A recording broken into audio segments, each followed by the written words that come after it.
Glory, hallelujah. Glory, glory, hallelujah.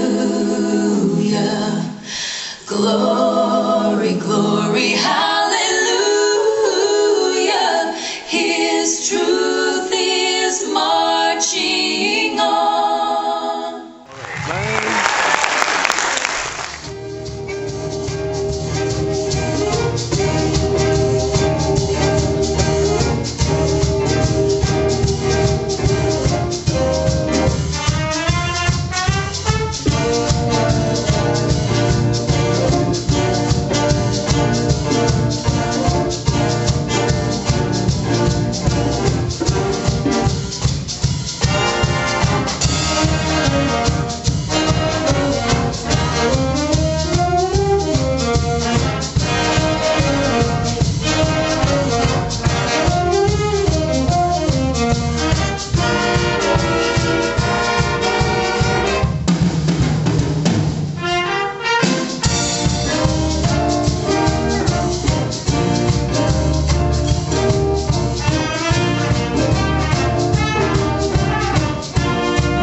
So you're actually now going to witness the pages of history come to life.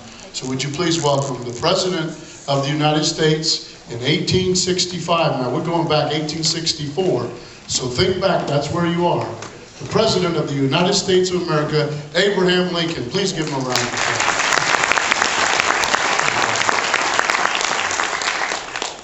I have to take a presidential privilege. I ran into our good friend Alfonso Levy the other day at the Kiwanis Club. And he told me and asked me at least 6 times, would you tell those good people down there Thursday night that I want to be there, but I couldn't be there. I don't know why he chose me, but I am proud to speak for our good friend Alonso. I've been asked to do the Gettysburg Address tonight.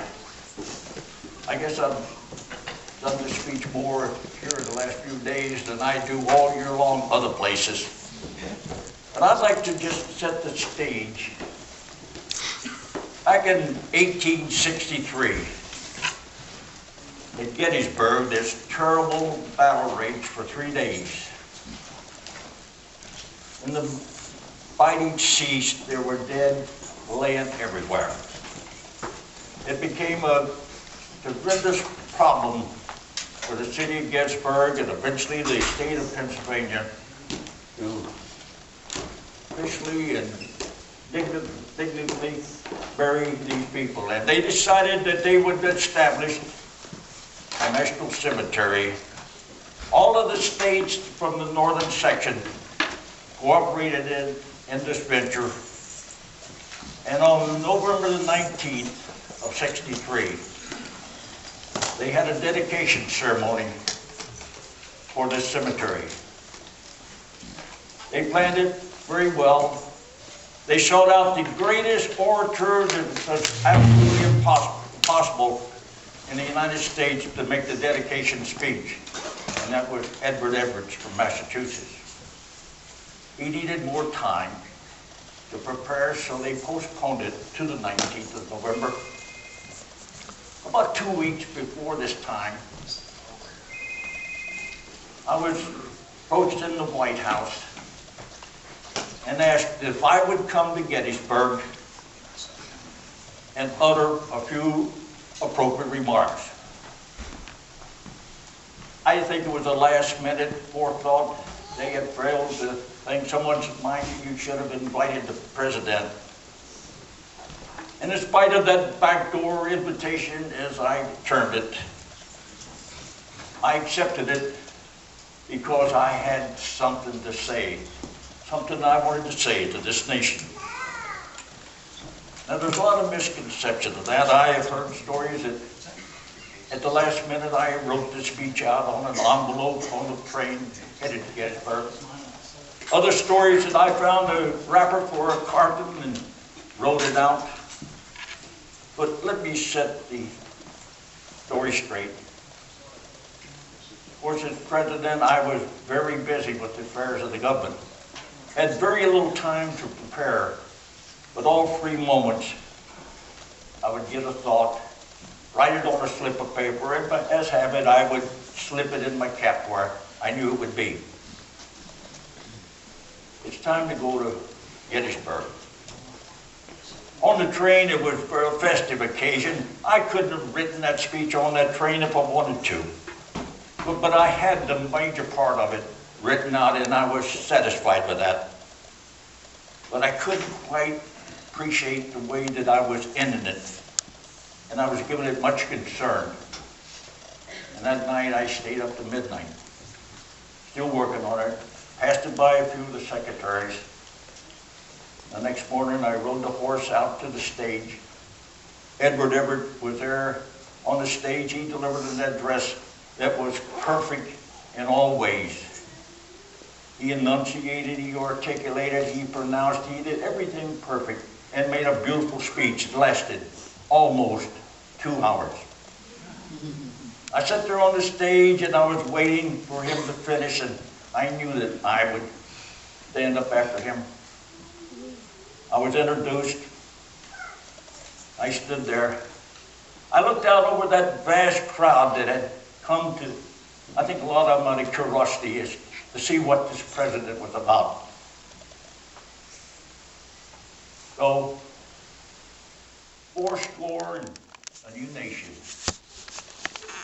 conceived in liberty and dedicated to the proposition that all men are created equal. Now we are engaged in a great civil war, testing whether that nation, or any nation, so conceived and so dedicated, can long endure. We have met on the battlefield of that war. We have come here to dedicate a portion of that field as a final resting place for those who here gave their lives that that nation might live. It is altogether fitting and proper that we should do this, but in a larger sense, we cannot dedicate, we cannot consecrate, we cannot hallow this ground. The brave men, living and dead, who struggled here have consecrated it far above our poor power to add or distract. The world will never know what we say here, but it will never forget what they did here. It is for us to live in, rather to be dedicated to the unfinished work for which those who have struggled here have thus far so nobly advanced. It is rather for us to be dedicated to the great task remaining before us, that from these honored dead we take increased devotion to the cause for which they gave their last full measure of devotion. That we here highly resolve that these dead shall not have died in vain, that this nation under God shall have a new birth of freedom, and that the government of the people, by the people, and for the people shall not perish from this earth.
also brings me the 2008 Olustee Festival winners, finalists in our books. Miniature Mrs. Miniature Mrs. Case and Bars. Local Olustee. To teach us is